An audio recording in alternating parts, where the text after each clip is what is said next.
Hey folks, welcome back to the Utterly Pointless Channel's Siralim team building series. And in this one, I'm going to review some final changes that happened that let the team go through. Oh man, isn't it the way? But no, come on, ignore it. I have no limits. Okay, so anyway, yeah, welcome back to the Grovetender team building series, and in this, a few changes did go through. I'm not sure if I had reordered things to get colossus on the left side so that Outcast no longer can make all three creatures on the right turn into colossus as well and get a 20% starting max health boost for every coloss on the team. So, with that done, I did have to say goodbye to the Trollboar. While everything was getting a lot of max health, it just was not dealing any kind of damage with Year of the Trollboar.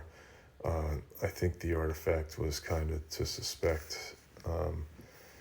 It was something with a lot of attack defense and speed defense and so on for stat gains, and that just did not allow any kind of traction with intelligence. So with that, I got rid of the Trollboar and adaptive tactics, and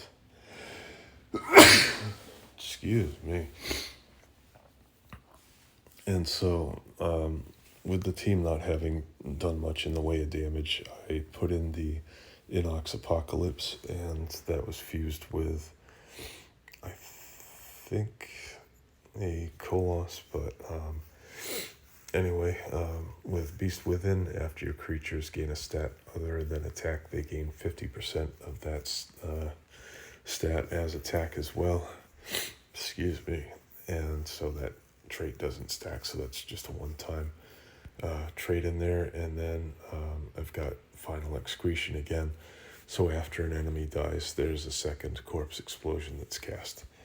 And the creature sheet shows that there's no penalty to intelligence, as the Trollboar kind of had with its artifact build. So leaving that as is, and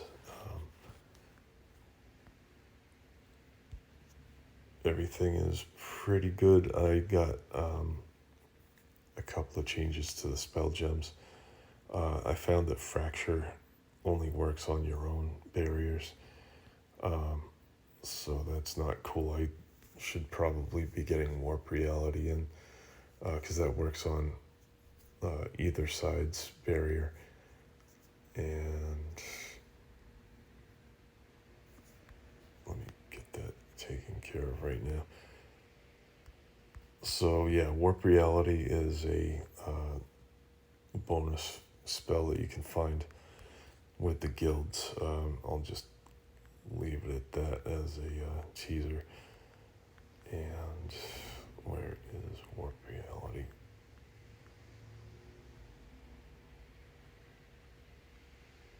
Oops, there we go. Okay. So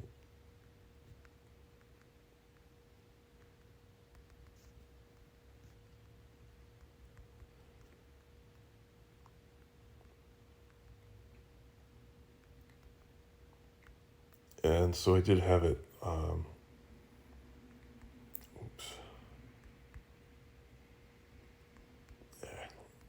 so I did have it set up with Warp Reality and Holy Blast with some of my teams, and basically that's a two-hit kill on pretty much anything. So you might like to consider getting that together if you ever do get those two spells unlocked.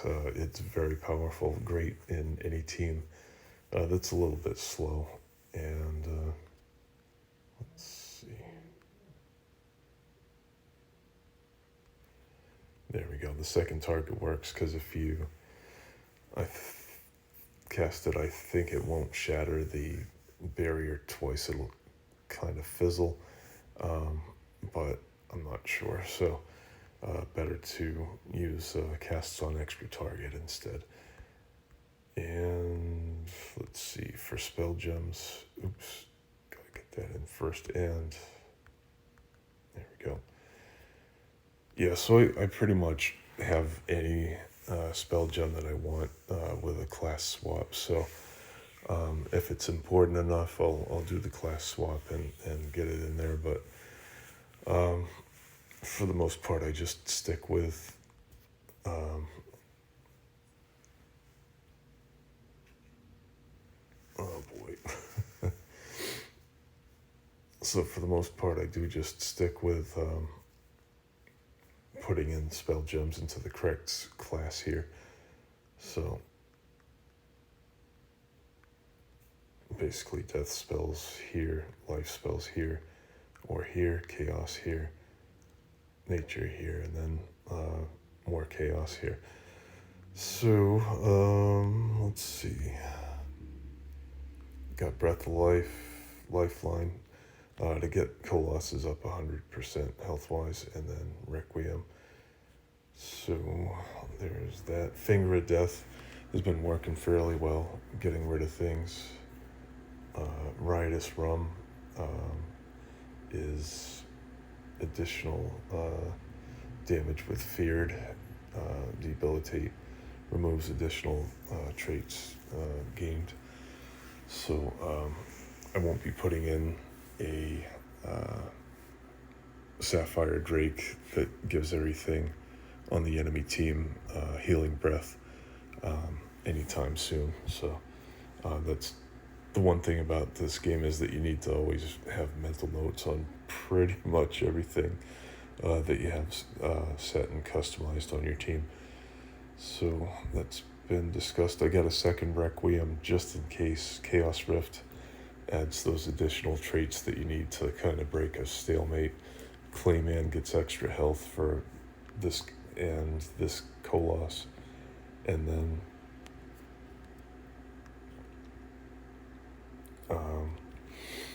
I've got Fury Swipes here to get these Colosses with health bonuses to attack 3 times, and that's cast twice.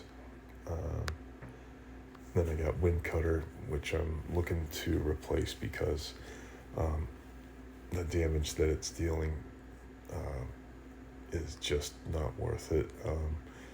It's better to just blow up barriers, and I think I'll take a Holy Blast and sneak that in here. And then Shell Bust, the Herbling pretty much casts it when it attacks, I think. So rounding out spell gems, we got Arbitration, Wormhole, and Clayman. And Arbitration steals additional pig piles of extra buffs that the enemy's using to beat you with. Wormhole I can use to get these 2 up here to the top of the timeline, and then Clayman gives these guys double current health. So very nice in that regard. They can use Lifeline, which is generous, to get to 100% health and get those damages in. So again, they'll be able to heal themselves, and other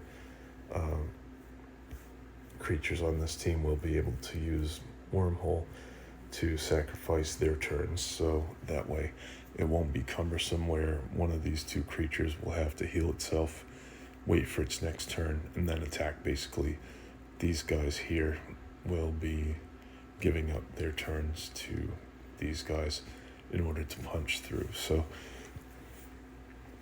definitely there will be an increase in offensive capability with this rebuild. Definitely being able to give your turnout to your powerhouses is very important in the game, instead of just having each one flounder around and hope for the best. So it focuses your team that way, turn-wise. And I did add Mutatius, so that essentially is additional attacks from a relic, and does have a chance to cast Time Walk on the bearer every other creature's turn. Oh, yeah, including enemies. So let's see. And this is an intelligence boost, which is great with Corpse Explosion when that's cast during final excretion. So the rank 50 ability is very nice, considering that the Inox gives everything a 15% additional, a 40% additional damage boost every turn. So that'll be a compounding 55%. So better than doubling. And you've seen some of the effects that have used Inferno, like maybe, I don't know, I don't want to say it's like 13 or 14 times. It might be quite a lot of doubling to get you up to a quadrillion. I forget. I used to just double things on my calculator until it ran out of digits and processing capacity, which wasn't much in the 70s. So that is it. And I got rank 60 actually. One last thing, as Columbo would say, 10% more defense for every turn taken. So this is a nice, well-rounded artifact for an Inox. And that's it. So I have to admit, I did run through on Realm Instability 5, but I actually did get this up to a boss fight level here at 940. So that will be Inner Darkness I'll be fighting. And that should do it for this video. I'd like to keep things short so that way you can go back and build your team and then maybe go out and fight something or watch me fight something on the next video. So hope this was a good tutorial team building wise, and thanks for watching. We'll see you soon. Bye.